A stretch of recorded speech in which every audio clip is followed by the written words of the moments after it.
Hello guys, मैं हूँ यश और आज मैं आपसे बात करूंगा रैप्चर की कुछ बची हुई भविष्यवाणियों के ऊपर और कुछ तथ्यों के ऊपर। तो हम लोग रैप्चर के बहुत नजदीक पहुंच चुके हैं और मैं ये चाहता हूं कि जब आप ये वीडियो देख रहे हो तो आप अपने आप से एक प्रश्न जरूर करें कि क्या आप वास्तव में रैप्चर के लिए तैयार हैं, क्योंकि समय बहुत नजदीक है। तो बताना चाहता हूँ कि हम जिस साल में चल रहे हैं हिब्रू कैलेंडर के हिसाब से, जिसे गॉड्स कैलेंडर कहा जाता है, तो ये साल जो है वो 5777 साल चल रहा है, यानी कि 5777 ईयर में हम लोग अभी चल रहे हैं। तो यदि हम इन अंकों की विशेषताओं को जाने या इनके अर्थों को जाने तो एक मीनिंग निकलता है। जैसे कि 5 अंक का अर्थ होता है दया और करुणा, यानी परमेश्वर की दया और करुणा। और 7 नंबर का अगर मीनिंग हम जानते हैं, 7 नंबर यानी एक संपूर्णता को दर्शाता है, एक पूरे होने को दर्शाता है। और अगर 777 का हम अर्थ जाने तो उसका अर्थ होता है आत्मिक जागरूकता, यानी स्पिरिचुअल अवेकनिंग। तो यही सारे अर्थ अभी इस साल के अनुसार हो रहे हैं। लोग आत्मिक रीति से जागरूक हो रहे हैं और माना जा रहा है कि परमेश्वर की जो दया और करुणा है, ये शुरुआत हुई थी जब यीशु मसीह धरती पर आए थे, यानी प्रभु यीशु मसीह ने जब जन्म लिया था, तब से दया और करुणा का साल शुरू हो गया। यानी कलीसिया काल से वो बढ़ना शुरू हुआ और आज जो है ऐसा माना जाता है कि कलीसिया काल अब खत्म होने पर है। कलीसिया काल खत्म होगा यानी कि रैप्चर होगा यानी कि परमेश्वर का क्रोध जो है वो सब लोगों पे आएगा। तो इजराइल जब दोबारा एक लड़ाई के बाद बस चुका था 1967 के अंदर, तो वहां पे एक सबसे बड़ी समस्या थी, वो थी परमेश्वर के मंदिर को बनाना। ऐसा इसलिए था कि वहां पे इस्लामी तीर्थ स्थान बन चुका था, जिसे आज डोम ऑफ रॉक कहा जाता है, जो कि यरूशलेम में है। पर बीते समय साल 2013 से पहले ऐसा हुआ कि वहां पर एक नाप लिया गया। जब वहां पे नाप लिया गया तो पता चला कि डोम ऑफ रॉक जो है वो मंदिर का जो पवित्र स्थान है वहां पर नहीं है, और ना ही वहां पर है जहां लोग आराधना करते थे वहां मंदिर में। तो पता चला कि डोम ऑफ रॉक जो है वो बाहर के आंगन में बनाया गया है और वहां अब परमेश्वर का मंदिर बनाया जा सकता है। तो ये बाइबल में बहुत पहले ही दे दिया गया था। यदि आप पढ़ेंगे प्रकाशित वाक्य अध्याय 11 यानी रेवलेशन चैप्टर 11, तो वहां पर लिखा है कि फिर मुझे नापने के लिए एक सरकंडा दिया गया और किसी ने कहा, उठ, परमेश्वर के मंदिर और वेदी और उसमें उपासना करने वालों को नाप ले, पर मंदिर के बाहर का आंगन छोड़ दे, उसे मत नाप, क्योंकि वह अन्य जातियों को दे दिया गया है। तो जैसा लिखा है ठीक वैसा का वैसा ही बाइबल के अंदर दिया हुआ है, जो कि पूरा हो गया। तो पिछली वीडियो में हमने बात की थी कि 21 अगस्त को सोलर एक्लिप्स होगी, जो कि हुई, और एक चिन्ह पूरा हुआ कि परमेश्वर के बड़े भयानक दिन के आने से पहले सूर्य अंधियारा हो जाएगा। बहुत से लोगों का कहना है कि ये सूरज, चांद, सितारों के अंदर जो चिन्ह दिखाई देते हैं इन्हें नहीं मानना चाहिए, पर बाइबल कहती है कि हाँ, परमेश्वर ने इन्हें इसके लिए भी बनाया है। यदि अगर आप पढ़ेंगे बाइबल के अंदर, सबसे पहली पुस्तक है उत्पत्ति, उसका पहला अध्याय और उसका 14th वर्स, वहां पे इस प्रकार लिखा है कि फिर परमेश्वर ने कहा, दिन को रात से अलग करने के लिए आकाश के अंतर में ज्योतियां हो, और वे चिन्हों और नियम, समयों और दिनों और वर्षों का कारण। तो यहाँ साफ लिखा है कि हाँ, परमेश्वर ने इन्हें चिन्ह के रूप में भी इस्तेमाल करने के लिए बनाया था। तो सोलर एक्लिप्स जो है वो 23 सितंबर से 33 दिन पहले हुआ है, यानी यीशु मसीह जब क्रूस पर चढ़ाए गए थे तब वो 33 वर्ष के थे, और माना जाता है कि 23 सितंबर को या फिर उससे पहले यानी कि 20 से 23 को फीस्ट ऑफ ट्रम्पेट है इजराइल के अंदर। तो फीस्ट ऑफ ट्रम्पेट क्या है? इसे हिंदी में नववर्ष का पर्व कहते हैं। जैसा शुरू में मैंने बताया कि हिब्रू कैलेंडर के हिसाब से यानी गॉड्स कैलेंडर के हिसाब से हम लोग 5777वें साल में चल रहे हैं। तो नया वर्ष लगते ही यानी कि फीस्ट ऑफ ट्रम्पेट के होते ही हम लोग एक नए वर्ष में प्रवेश कर जाएंगे, और वो नया वर्ष है 5778 साल यानी 5778 ईयर के अंदर। तो जैसा कि मैंने बताया था कि 5 अंक का एक अर्थ होता है, 7 अंक का एक अर्थ होता है और 777 का भी एक अर्थ होता है। ठीक वैसे ही 778 का भी एक अर्थ है। तो 778 का जो अर्थ है वो यह है, 778 जो माना जाता है वो मुर्दों के जाग उठने के दिन को माना जाता है। यानी कि 778 में यह माना जाएगा कि मुर्दे जी उठेंगे, जैसा कि 1 थेस्सलोनियन उसके 4th चैप्टर और उसके 16 वर्स में लिखा है। यानी पहला थिस्सलुनीकियों उसका अध्याय 4 और उसके 16 आयत में यह लिखा हुआ है, क्योंकि प्रभु आप ही स्वर्ग से उतरेगा, उस समय ललकार और प्रधान दूत का शब्द सुनाई देगा और परमेश्वर की तुरही फूंकी जाएगी और जो मसीह में मरे हैं वे पहले जी उठेंगे। तो यहाँ पे साफ हम देख सकते हैं कि जैसा लिखा है हो सकता है इस आने वाले साल में ठीक वैसा का वैसा ही हो, या शायद उसी दिन हो, क्योंकि उस फीस्ट ऑफ ट्रम्पेट के अंदर उसे फीस्ट ऑफ ट्रम्पेट इसलिए कहा जाता है कि उस समय नरसिंगे या तुरही फूंकी जाती है। और क्योंकि ये इजराइल का 50वीं वर्षगांठ है, इस कारण इजराइल में 100 बार तुरहियां फूंकी जाएंगी और जो सबसे आखिरी तुरही होगी वो सबसे लंबी और सबसे तेज फूंकी जाएगी। हो सकता है रैप्चर उस वक्त हो जाए। तो मैं यही कहना चाहता हूँ कि कोई उस घड़ी को नहीं जान सकता या उस दिन को कोई नहीं जान सकता, पर बाइबल में लिखा है कि हम उन समयों और कालों को जान सकते हैं। तो उसी के आधार पर रैप्चर की संभावना इन समयों में ज्यादा है। 20 से लेकर 23 तक क्या रैप्चर हो सकता है, हम इस बात का सिर्फ एक अंदाजा लगा सकते हैं, पर वचन में जैसा लिखा है कि रैप्चर होगा तो उसमें कोई भी दो राय नहीं है कि रैप्चर नहीं होगा। रैप्चर होगा जरूर, पर कब होगा, किस दिन होगा, ये हम लोग नहीं जानते। इसलिए हम लोग सिर्फ हमेशा अंदाजों और तथ्यों के ऊपर इस बात को कह सकते हैं रैप्चर होगा, और वही लोग जाएंगे जो वास्तव में जागे हुए हैं, जो प्रभु यीशु मसीह को अपना निजी उद्धारकर्ता ग्रहण कर चुके हैं, यानी कि वो अपना पर्सनल सेवियर प्रभु यीशु मसीह को मान चुके हैं। वही लोग जब उनके अनुसार चल रहे हैं, प्रभु यीशु मसीह के अनुसार चल रहे हैं, वो लोग वास्तव में उठा लिए जाएंगे। जो जागे हुए हैं वो लोग सचमुच उठा लिए जाएंगे। फीस्ट ऑफ ट्रम्पेट के ठीक बाद फीस्ट ऑफ अटोनमेंट है, जो कि 30 सितंबर 2017 को है। फीस्ट ऑफ अटोनमेंट का अर्थ है प्रायश्चित का दिन। तो सोलर इक्लिप्स जो है, जो 21 अगस्त को हुआ था, वो फीस्ट ऑफ अटोनमेंट से 40 दिन पहले हुआ था।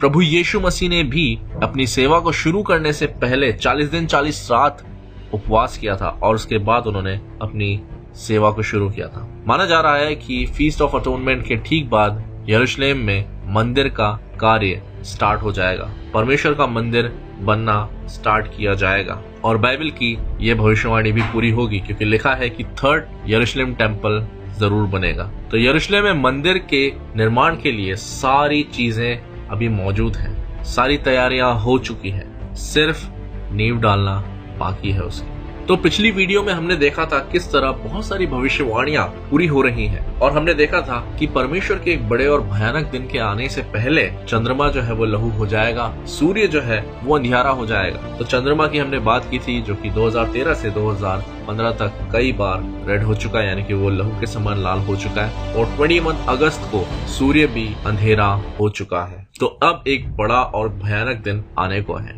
हम लोग देख रहे हैं एक बहुत ही आश्चर्यजनक बात है कि यूफ्रेटस जो है, यूफ्रेटस नाम की जो नदी है वो सूख रही है, और बाइबल में भी ये बात लिखी हुई है। यदि हम पढ़ेंगे प्रकाशित वाक्य उसका 16 अध्याय और उसकी 12वीं आयत से, यानी कि रेवलेशन चैप्टर 16 और वर्स 12 से, तो वहाँ पे हमें ये देखने को मिलता है कि 6वें स्वर्गदूत ने अपना कटोरा महानदी फुरात पर उंडेल दिया, यानी कि यूफ्रेटस पे उंडेल दिया, और उसका पानी सूख गया कि पूर्व दिशा के राजाओं के लिए मार्ग तैयार हो जाए। तो हम देख सकते हैं अभी भी यूफ्रेटस जो है वो सूख रही है, और वर्ल्ड वॉर की भी तैयारी शुरू हो रही है, या ऑलमोस्ट शुरू हो चुकी है। तो हम लोग देख सकते हैं कि निबिरू भी पृथ्वी के पास है। हो सकता है वो पृथ्वी से टकराए और एक बड़ा भूकंप हो जिसमें बहुत सारी जानें जा सकती हैं, और हम देख सकते हैं कि निबिरू यदि पास से गुजरेगा तो बड़े बड़े मीटियोर्स गिर सकते हैं, और यदि वर्ल्ड वॉर छिड़ता है तब भी बहुत नुकसान हो सकता है। तो यही एक तरह से परमेश्वर का क्रोध जो है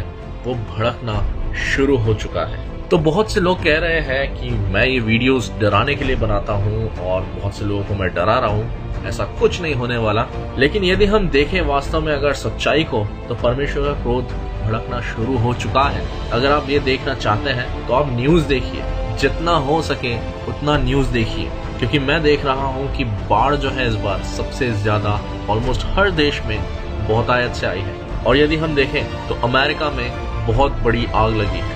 आप न्यूज में देख सकते हैं सब कुछ। और अगर आप ये देखना चाहते हैं कि अभी समुद्र में क्या हो रहा है, तो हम सब इस बात को जानते हैं कि हरिकेन आया हुआ है अभी, और वो बहुत बड़े, अब तक के सबसे बड़े हरिकेन अमेरिका की तरफ पड़ रहा है। सबसे इंटरेस्टिंग बात मालूम है क्या है? सबसे इंटरेस्टिंग बात यह है कि जिस तरफ से सोलर एक्लिप्स ट्रैवल करता हुआ गया था, ठीक वहीं से हरिकेन जो है इरमा में वो स्टार्ट हो रहा है। और ये बात इस बात का संकेत देती है कि ये चिन्ह परमेश्वर की ओर से है और ये बात भी परमेश्वर की ओर से पूरी हो रही है। यह क्रोध भी परमेश्वर की ओर से है। मेरा काम आपको डराना नहीं है, मेरा काम आपको चेताना है, मेरा काम है आपको सच्चाई को बताना। मैं क्यों कह रहा हूँ कि हम रैप्चर के बहुत ज्यादा नजदीक हैं? क्योंकि जितनी भी घटनाएं हो रही हैं ये सब की सब बाइबल से मेल खा रही हैं। और बहुत इंटरेस्टिंग बात है कि रैप्चर से पहले बहुत सारी ऐसी घटनाएं दी हुई हैं जिसे हम बाइबल में देखते हैं लूक 21 चैप्टर के अंदर, उसके 25 वर्ष से 28 वर्ष तक, यानी कि लूका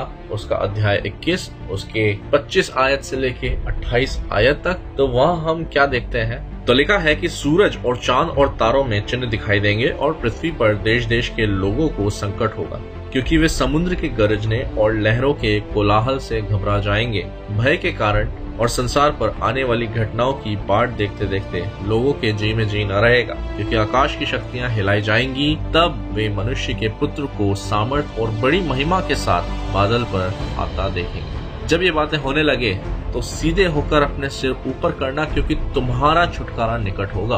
तो जैसा लिखा है अभी वही घटनाएं इस पैसेज से बिल्कुल मेल खाती हैं। सूरज और चांद और तारों में चिन्ह दिखाई देंगे, जो कि 23 सितंबर को भी दिख रहा है। सोलर एक्लिप्स हो चुकी है, मून लहू के समान लाल हो चुका है, आग लग रही है कई जगहों पे, भूकंप आ रहे हैं। मैं अपनी पिछली वीडियो में भी बहुत सारी बातें बोल चुका हूँ और अभी भी ये सब चल रहा है। उस वीडियो के बनने के बाद भी ये सारी घटनाएं कंटिन्यूसली चल रही हैं। और हम देख सकते हैं कि समुद्र में अभी एक गर्जन उत्पन्न हुई। समुद्र के लिखा है यहाँ पे कि समुद्र के गरजने से, लहरों के कोलाहल से लोग घबरा जाएंगे। अभी हम देख सकते हैं कि अमेरिका में लोग छोड़कर जा रहे हैं अपने अपने घरों और अपने साथ सामान सब उन्होंने इकट्ठा कर लिया है ताकि वो उतने दिनों तक रह सकें ठीक से, क्योंकि उनके यहाँ पर तूफान आ रहा है, हरिकेन आया हुआ, यानी एक प्रकार का एक चक्रवात तूफान है जो कि समुद्र से निकला। और आने वाली ये जितनी भी घटनाएं हैं उसकी बाट देखते देखते लोगों के जी में जी नहीं रहेगा। हम देख रहे हैं कि अभी और भी घटनाएं आएंगी ऐसी। और आके लिखा है एक घटना और होनी बाकी है, वो ये लिखा है कि आकाश की शक्तियां हिलाई जाएंगी, तब वे मनुष्य के पुत्र को बड़ी सामर्थ और महिमा के साथ बादल पर आता देखेंगे। यानी रैप्चर का जो टाइम है वो इन्हीं घटनाओं से जुड़ा हुआ है। तो रैप्चर के ठीक पहले एक और चिन्ह दिया गया है जो कि प्रभु यीशु मसीह ने अपने चेलों को दिया था, जो पाया जाता है मत्ती अध्याय 24 और उसकी 30 आयत के अंदर, यानी कि मैथ्यू 24 चैप्टर और उसके 30th वर्स में। वहाँ पे इस प्रकार लिखा है, तब मनुष्य के पुत्र का चिन्ह आकाश में दिखाई देगा और तब पृथ्वी के सब कुलों के लोग छाती पीटेंगे और मनुष्य के पुत्र को बड़ी सामर्थ और ऐश्वर्य के साथ आकाश के बादलों पर आते देखेंगे।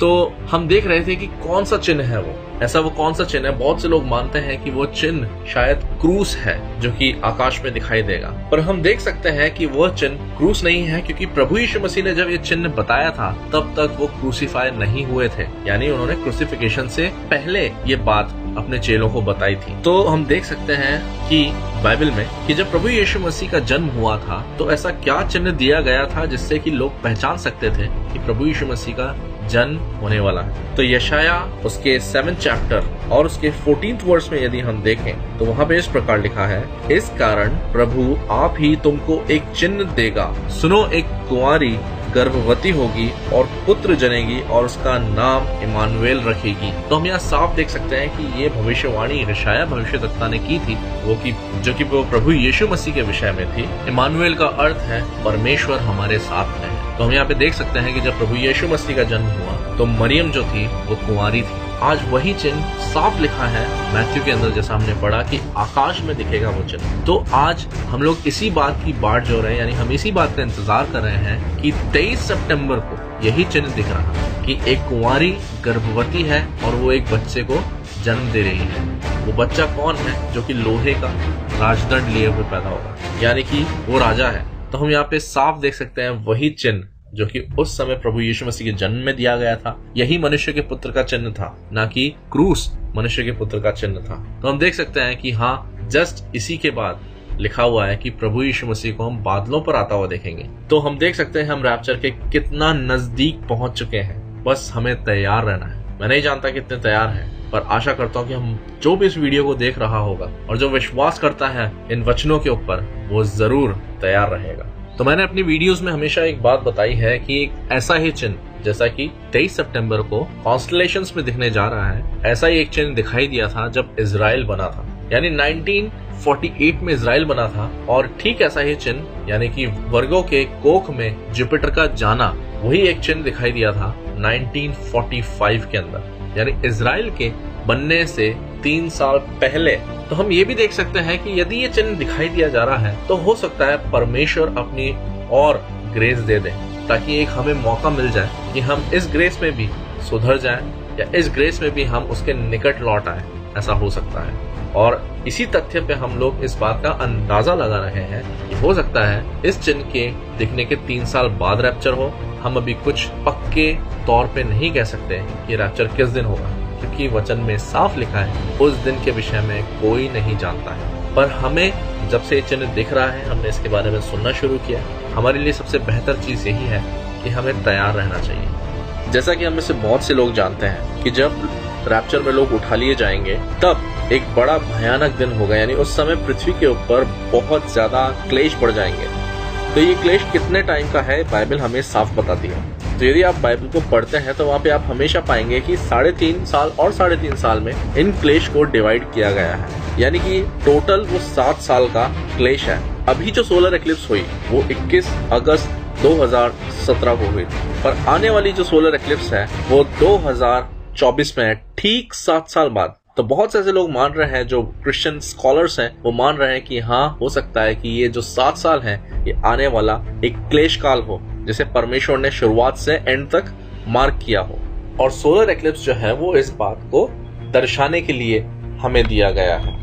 तो बहुत से ऐसे मसीही लोग हैं जो इन भविष्यवाणियों की ओर ध्यान नहीं देते और वो हमेशा कंफ्यूज रहते हैं इन 2 बातों से। रैप्चर एक अलग इवेंट है, प्रभु यीशु मसीह का आना एक अलग इवेंट है। तो यदि हम देखते हैं रैप्चर जो इवेंट है उसमें प्रभु यीशु मसीह आ रहे हैं, लेकिन वो जमीन पे अपने पांव नहीं रखेंगे, यानी कि वो हवा में रहेंगे बादलों के ऊपर, और वहीं पे अपने चुने हुए लोगों को उठा करके ले जाएंगे। और जो दूसरा आगमन है उसके अंदर प्रभु यीशु मसीह बाकायदा पृथ्वी के ऊपर आएंगे अपनी सेना के साथ। और बहुत से मसीह लोग ऐसा कहते हैं कि प्रभु यीशु मसीह का आना अभी पॉसिबल नहीं है, क्योंकि सारे लोगों के अंदर प्रभु यीशु मसीह के नाम का प्रचार नहीं हुआ। बाइबल हमें कभी भी ऐसी शिक्षा नहीं देती कि जहाँ पर यह लिखा हो कि एक एक जन के अंदर मेरा प्रचार हुआ। साफ लिखा है कि वहाँ पे नेशंस और जातियों के लिए कहा गया है। 1995 के अंदर यदि हम डेटा ट्रैक करते हैं तो वहाँ पे पता लगता है वो जातियां जो मनुष्यों को खाती थी वहां तक प्रभु यीशु मसीह का प्रचार पहुंचाया गया। यदि हम बात करें इंडिया की,